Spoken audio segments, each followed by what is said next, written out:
Je vous invite à vous installer confortablement, avec la partie inférieure de votre corps bien ancrée, bien stabilisée sur son support.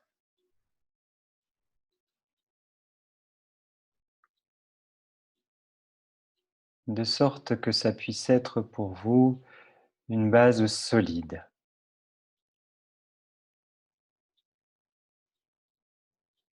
Prenez quelques instants ainsi pour vous ancrer. Amenez toute votre attention dans ce moment présent, dans cette posture assise que vous occupez.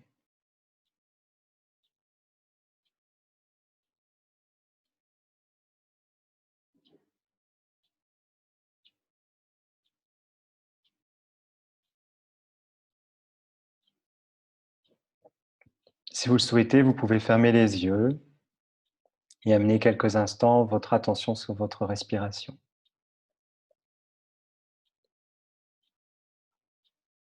Observez simplement, telle qu'elle est, cette respiration qui se reproduit à chaque instant.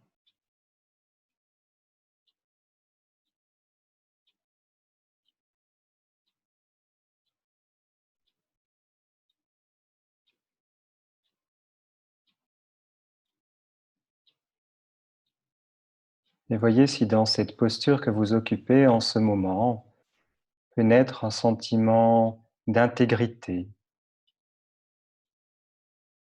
de dignité, de complétude.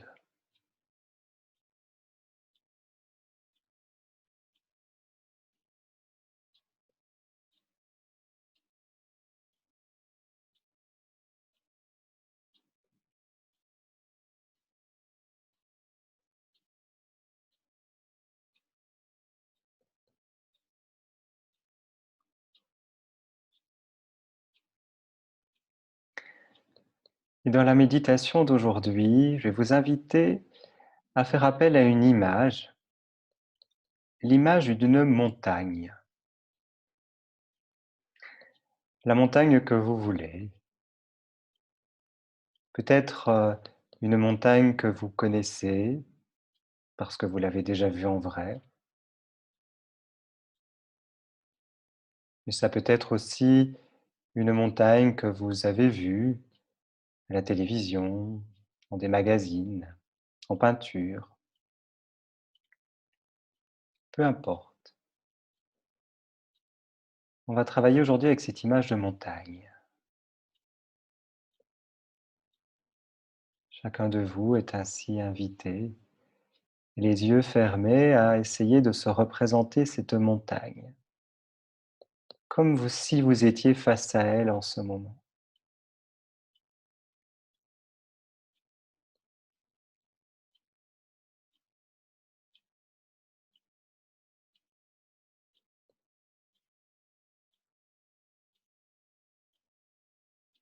Certains d'entre vous auront peut-être un peu de mal à avoir une image stabilisée d'une montagne au début. Ce n'est pas grave, l'important c'est l'intention. Peut-être que petit à petit, l'image va se définir, que vous pouvez voir la base de la montagne qui s'ancre solidement dans le roc de la croûte terrestre,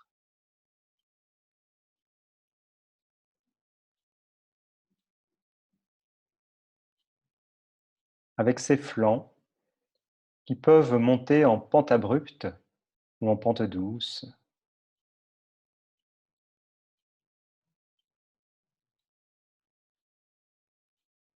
et puis son sommet qui peut être un pic, une chaîne de pics, un dôme, un haut plateau, Encore une queue de poisson. Observez comment est votre montagne.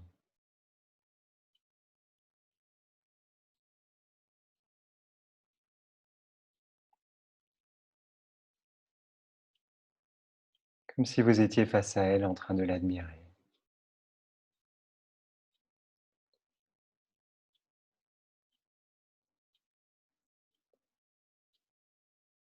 Et notez comment cette montagne est massive, solide,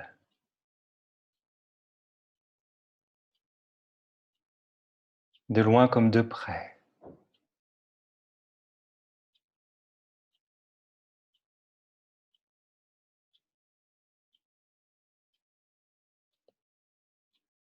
Peut-être voyez-vous un peu de neige, de la végétation.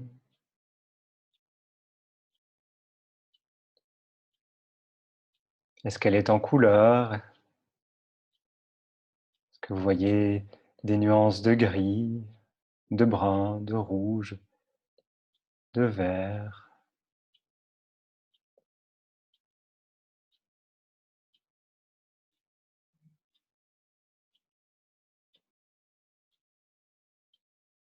Quelle que soit sa forme ou son apparence, essayez de demeurer simplement, ici, maintenant, assis, en respirant avec l'image de cette montagne.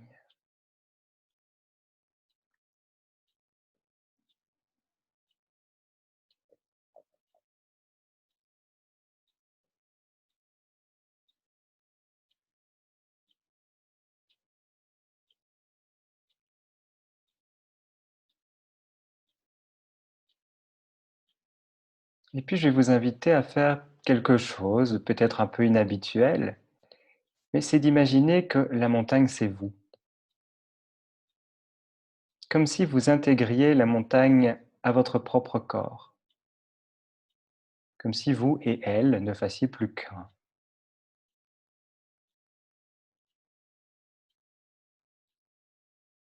De sorte que vous, assis ici, vous partagiez sa massivité, son immobilité, sa majesté, que vous deveniez cette montagne.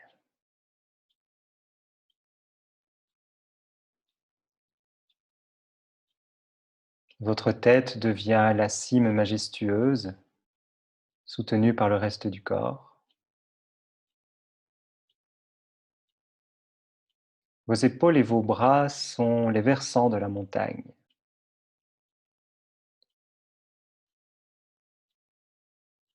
Et le bas de votre corps, c'est son socle, bien enraciné dans le sol.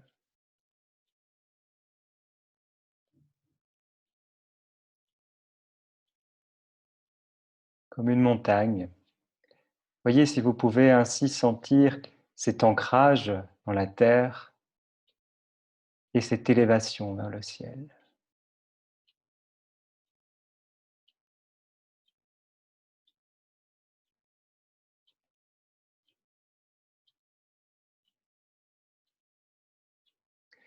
Et à chaque nouveau souffle, voyez si vous pouvez devenir un peu plus cette montagne.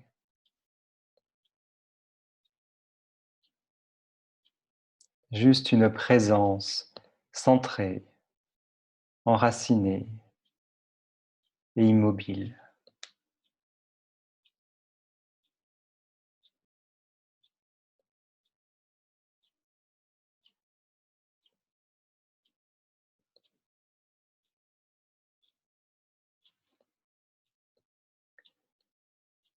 La montagne connaît bien des changements. Elle connaît chaque jour la succession du jour et de la nuit. En journée, elle est éclairée par les rayons de lumière. Le jour passant, elle s'assombrit quelque peu. Et la nuit, c'est au clair de lune que quelques contours et quelques ombres se dessinent encore. Et puis le jour d'après, la montagne est de nouveau éclairée pleinement.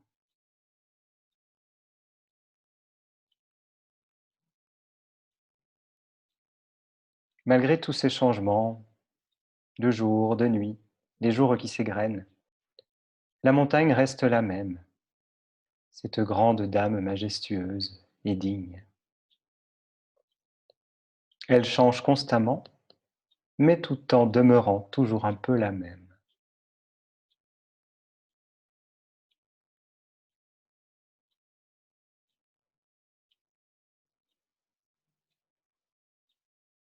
Et puis la montagne connaît d'autres changements, comme les changements de saison.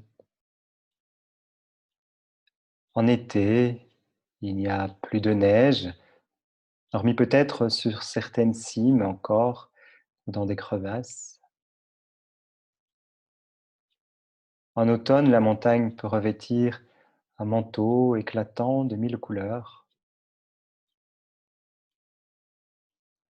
En hiver, c'est une épaisse couverture neigeuse qui peut-être la recouvre, camouflant momentanément son relief.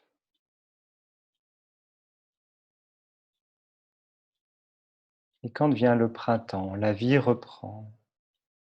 Les oiseaux chantent, les feuilles sont de retour, les fleurs éclosent et les prairies verdissent. La neige fond et alimente les ruisseaux.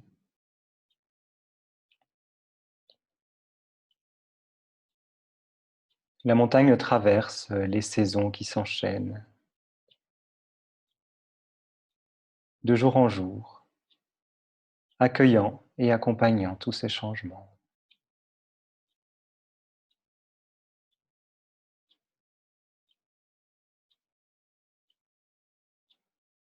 Et la montagne aussi peut connaître des changements de météo, on le sait. D'ailleurs, la météo peut changer très vite en montagne. Elle peut connaître un soleil éclatant, et puis se voir voilée de nuages, et connaître un orage puissant, l'assaut de pluie verglaçante.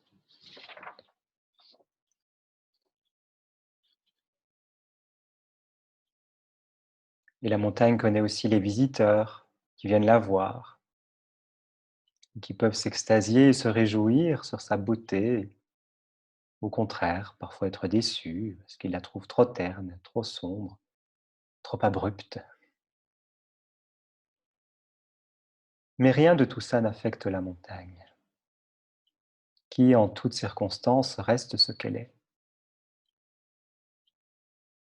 Les nuages peuvent apparaître et disparaître, les touristes peuvent l'apprécier ou non.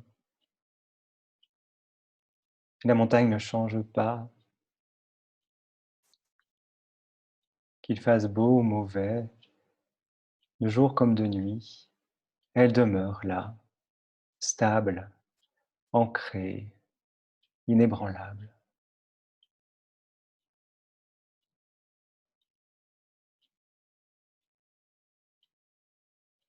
Et puis l'on sait que la montagne peut aussi connaître à certains moments des grands ébranlements, comme des tremblements de terre, des avalanches, de violentes tempêtes.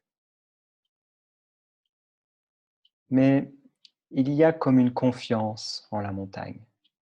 Elle sait que ça ne va pas durer. Elle sait qu'après la tempête reviendra le calme. Après les tremblements reviendra l'immobilité.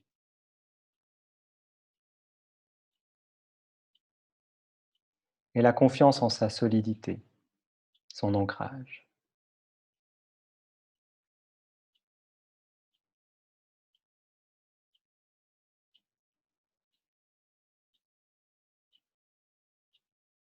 Eh bien, nous sommes tous une montagne, chacun de nous.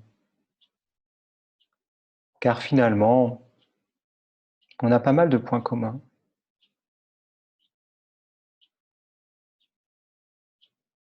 Nous aussi, nous connaissons des changements quotidiens, la succession des jours et des nuits, des saisons, des années. Nous expérimentons constamment la nature changeante de notre environnement. mais aussi de notre monde intérieur. Nous avons nos propres moments de lumière et d'obscurité, nos moments de couleur, nos moments de grisaille.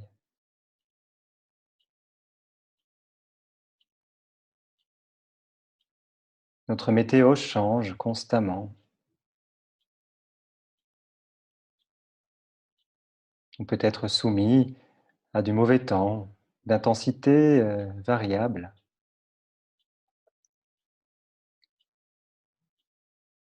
On peut être pris au vent, réchauffé par le soleil, comme on peut traverser des périodes d'obscurité, mais également de joie.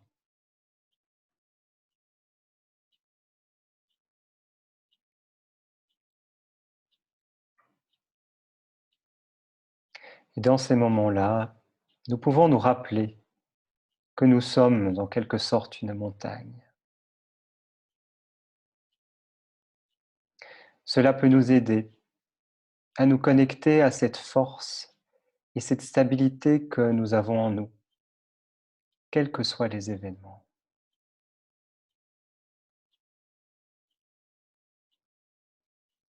Nous pouvons puiser à l'intérieur de nous cette énergie, cette confiance,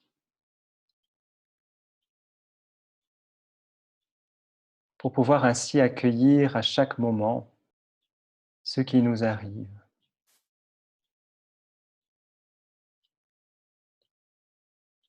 Et même dans les moments difficiles, dans les moments de crise, nous pouvons nous connecter à cette montagne intérieure et à ce qu'il y a de stable, de solide et d'ancré tout au fond de nous.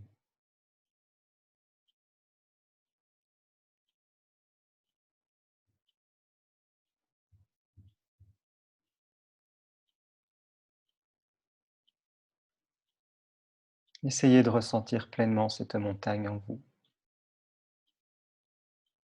Comment là, en ce moment, dans ce temps présent,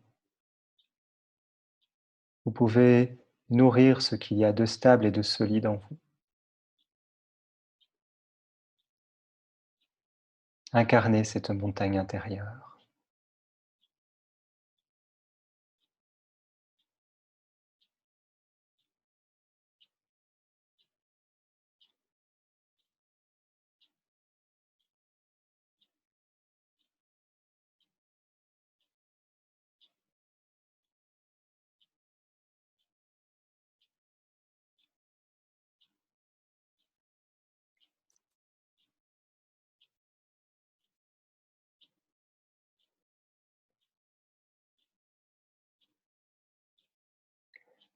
Dans notre quotidien, il peut être utile de voir nos pensées, nos sensations, nos préoccupations, des événements difficiles, comme le climat de la montagne.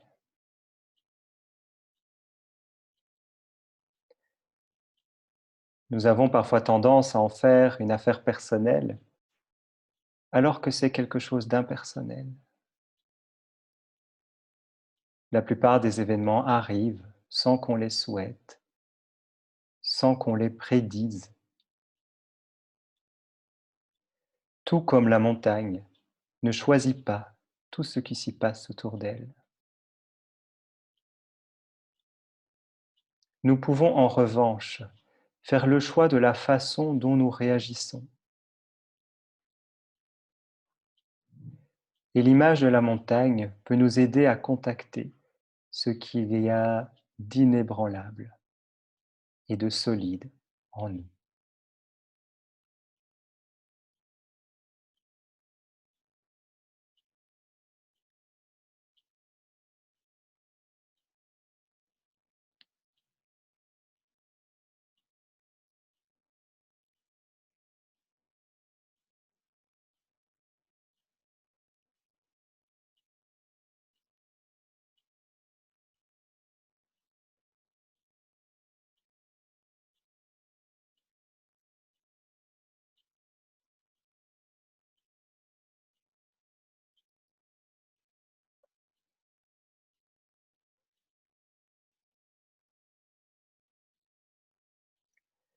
Et tout en restant ainsi connecté à votre montagne intérieure,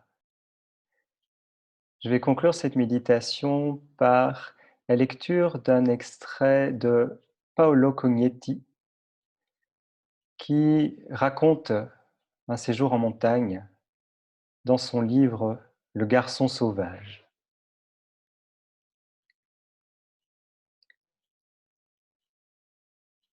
J'adorais les couloirs glacés sur lesquels je pouvais me laisser glisser, tomber, me relever, rire tout seul et m'abandonner à l'instinct de crier.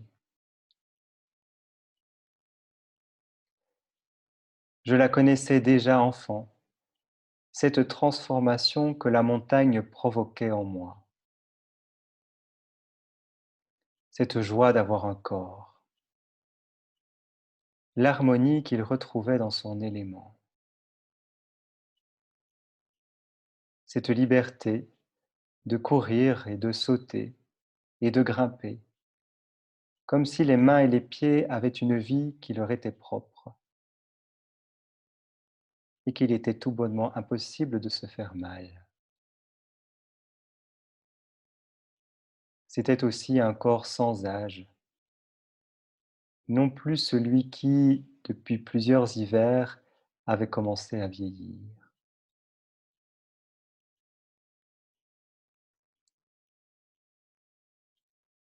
J'étais maintenant sur le fil entre les deux vallées de ma vie, et je marchais sur des dalles de pierre que la glace avait fendues, et sur cette mousse si douce que l'on trouve à 3000 mètres.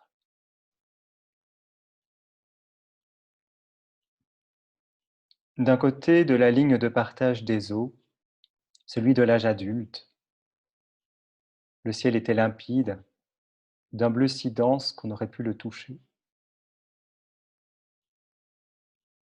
De l'autre, celui de l'enfance,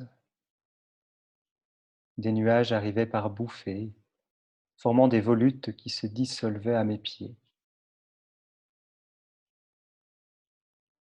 J'avais passé 20 années dans le premier, dans l'autre ces derniers mois. J'aimais l'idée que ces lieux soient différents et proches à la fois.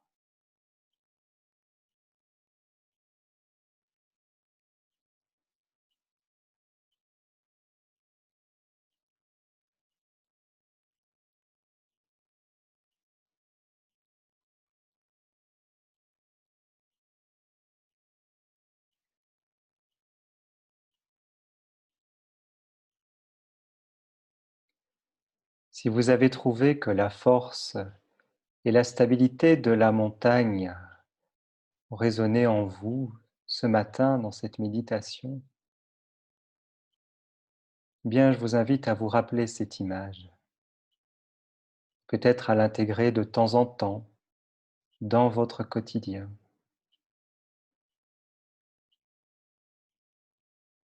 Rappelez-vous, quels que soient les événements extérieurs, quels que soient les événements intérieurs, vous pouvez être une montagne, digne, intègre, stable et confiante.